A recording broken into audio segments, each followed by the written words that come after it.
welcome back to Swecan. So how are you all doing? Hope you're all safe and sound. And yes, in today's video, it's been almost a week since I got vaccinated. It's gonna be a follow-up of my previous video of my day 1 vaccination video. So today I'll be telling you how I'm feeling and the rest of the days how I felt, and after a week how I'm feeling, all that. And apart from that, the main thing which I wanted to address in this video is I got a lot of questions, a lot of concerns from people like, why did you get vaccinated with covishield? In fact, a lot of people asked me like, in fact, why did you get vaccination? A lot of scams and all that was happening. So I wanted to give you all a bit of clarification from my end, why I got vaccinated and how I am feeling after the vaccination, the main reason for vaccination to be done for each and every one of the people. Please do watch this video until the end, and I personally feel this video is going to benefit a lot of people. So yes, let's get into the video very quickly. Coming to the first part, the first week of vaccination, how I feel on the first week after getting the vaccination of covishield. So like let it be a follow-up from the day 1. Like you guys know like how I felt on the day 1, how whatever symptoms I felt, everything like I've already put on a video. I'll leave the link in the description box. So after the day 1, like let me quickly summarize the entire week how I felt. So the first week, after the day 1 the second day, I woke up really fresh, and it was really surprising for me also actually. Like in spite of all the symptoms and all that on the day 1, the day 2 I woke up really fresh, and it was like really I didn't have any symptoms. It was like 0% of any symptoms. Like I didn't have any body aches, I didn't feel any feverish symptoms, I didn't have any other symptoms except for the hand ache, which I already told you, like but it was like kind of reduced from the day 1. So the hand which I got pricked was alone paining, and the pain was actually lasting for almost 4 days for me actually. I didn't do any, I didn't keep any hot water bag, ice packs, or nor I didn't take any painkillers, paracetamol, anything.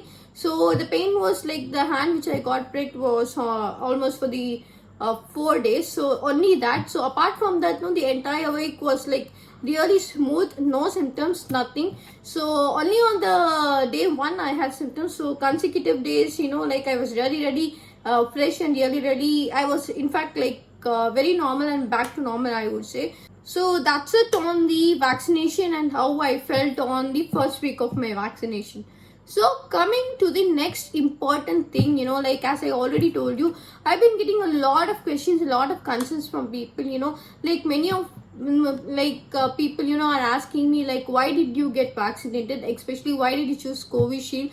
We have Sputnik coming, we have Pfizer coming, we have so many other vaccination. In fact, Covaxin is supposed to work really good than covishield, and we hear so much of negative comments on covishield, blood clots, blah blah blah. So much of things I've been hearing. Let me tell you like what personally made me get vaccinated, because many people were like, in fact telling me vaccination is a lot of scam, government is just trying to impose a scam, the government taxes everything on towards the vaccination, so don't go get vaccinated. In fact, people were going to that extreme of telling me not to get vaccinated. So let me quickly tell you why I got vaccinated and the benefits of getting vaccinated from my point of view. Before getting into that, let me very clearly tell you, I am not a professional. I am neither a professional nor actually a researcher or anybody. I am just like a layman, like thousands and millions of Indians here and thousands of people living in all over the world. So I am just a layman who has 0% of knowledge on vaccination or these virus or the process of getting making these vaccines and everything. I don't have any knowledge. And after getting into this Covaxin, Covishield vaccination, COVID vaccination and all that, I started learning a little bit, but not much. I'll tell you that also frankly. I don't know anything about vaccination, just like I'm a layman like you and me. So what I personally feel being a layman and what made me take the vaccination, that is my point of view. That is the rest of the video I'm going to be telling you all. So let me tell you. So first thing which I personally feel, like how do we conclude like this vaccine is best and that vaccine is not good? So for that, the main thing which we as a people, as layman, we are targeting is the efficacy rates of each and every vaccine. Many people are telling you could have waited for Sputnik, as Sputnik is coming almost here in India. So you could have waited for Sputnik, because the main reason why people are targeting towards Sputnik is like, you know, the efficacy rate. The main reason why many people are suggesting don't go for this vaccine, don't go for that vaccine, is because of the efficacy rate. Of course, you know, like, let me compare two vaccines like Pfizer and the one from the Johnson & Johnson's, which are both administered in US. Okay, this is just an example I'm going to give you. So if you compare the charts, I'll just show the chart here. So if you compare the charts, easily we can tell, you know, like, there are a lot of vaccinations listed. So on seeing these vaccinations, we can very well dot down that Pfizer is the best and this is the worst. But that is not the case, because only because the Pfizer is having 90% of efficacy doesn't mean it is the best vaccine, and since the Johnson & Johnson's is having only the lesser percentage of efficacy doesn't mean it is a worst vaccine. Then how do we conclude which is the best and which is the worst? So yes, so to know all this, you have to know how the vaccination is actually trialed and what are the clinical trials being processed on the vaccination. For example, if you take, let me again go to the comparison of Pfizer and Johnson & Johnson's. So if you take Pfizer, was actually tested during the summer, mid of summer, not the peak of summer, mid of summer, and the COVID cases which was there in US during that time was comparatively very, very less.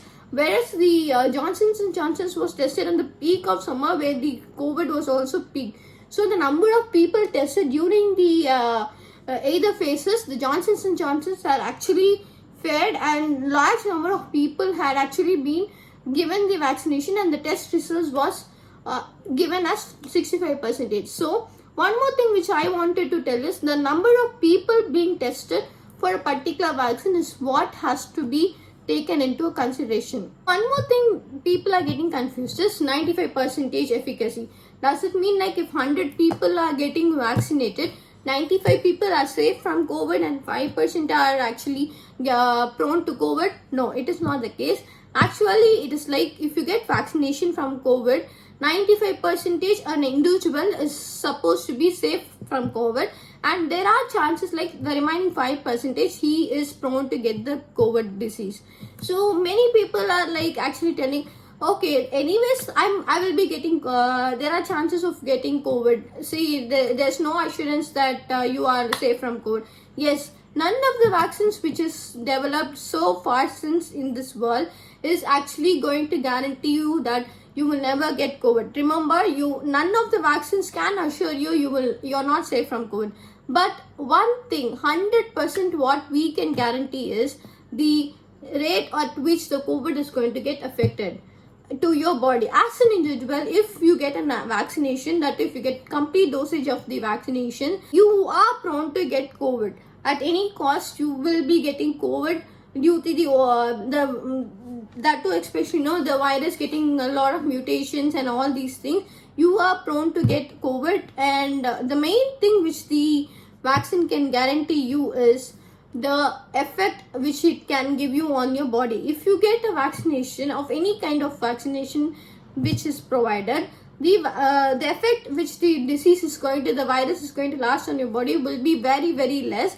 Hospitalization, ICU, and nothing of this sort is going to happen. That is one thing. That too, if you see all the clinical trials again, you have to, when you're going to get to vaccination, please do a little bit of research. I was satisfied on the research whichever I did on the covishield. That is why I voluntarily went and I got vaccinated. Especially being in this kind of a situation, we have to get to vaccination, and covishield was the one which was available, and I did a little bit of research on the vaccination, and I was personally satisfied. So that is why I went and got vaccinated. So yes, the vaccination which you are going to get, will actually give you a lot of benefits from getting into the ICU, criticality, death, and it is eventually going to prevent you from death and from criticality. So that is obviously which everybody wants, right? So one thing which vaccines can guarantee you, even if you get the virus, even if you are affected with COVID, no, it is going to just be like something which you get a normal cold or normal fever. So coming to the question, which vaccination should I take. Having spoken so much and having said so much, my personal suggestion would be take the vaccination which is readily available to you at the earliest, because any vaccination which is approved by your government is actually going to save you from the virus. So that's it for the video, guys. Hope this video was informative and beneficial for many of you. Hope I did my little bit of contribution in giving a little bit of feedback on the virus and the vaccination and everything. So thanks a lot for watching. If you really like this video, hit on the like button, subscribe to Swecan if you haven't subscribed yet, and until we meet very soon, it's bye from me, bye from Swecan, bye bye, see you, lots of love, take care, stay safe and stay home.